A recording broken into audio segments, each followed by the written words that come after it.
Now, what was interesting to me was heading into this debate, the expectations were set low, and I believe purposefully low for Kamala Harris. I believe in calling a spade a spade. Did she exceed the purposefully low expectations that were set for her? I think that she did.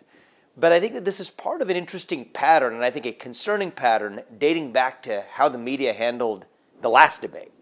You can't view the last night's debate with Kamala Harris without actually understanding it against the context of the first debate that Trump had with Biden. And I was at that one as well in Atlanta. Here's the truth. That last debate did something unique for the media that they really needed in order to bank their credibility with voters, and it was this. They set the earliest ever presidential debate in U.S. history. In the history of televised presidential debates, that was the earliest one in history. And that wasn't some accident. It was a negotiating condition for at that point, the Biden-Harris campaign. They said they would not have debates, but these are the terms on which they were going to agree to have a debate. They were only going to have a debate, they said, if this was the schedule of debates. They had this one scheduled with ABC for September on the date that exactly we had it last night, September 10th.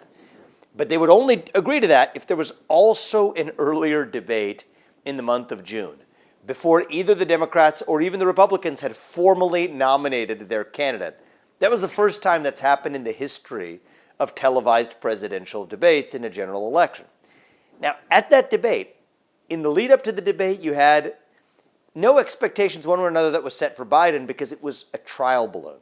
The reason they negotiated that was it was what in the world of finance or business you would call a free call option. That means that you have the option to exercise it, say you're a candidate, but you don't have to.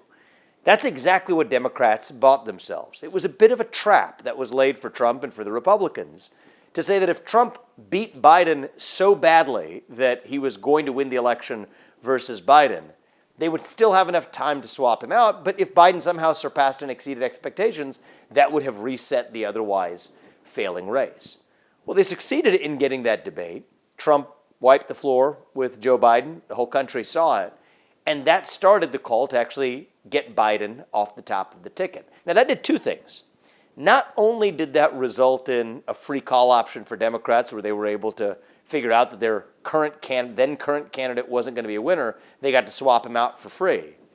But it also did something really important for the media, and that's the link to last night's debate.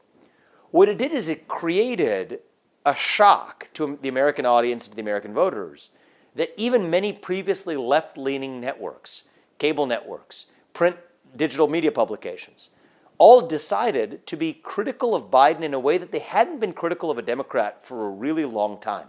They were more critical of Joe Biden during the early part of that summer than they were of Donald Trump or of Republicans.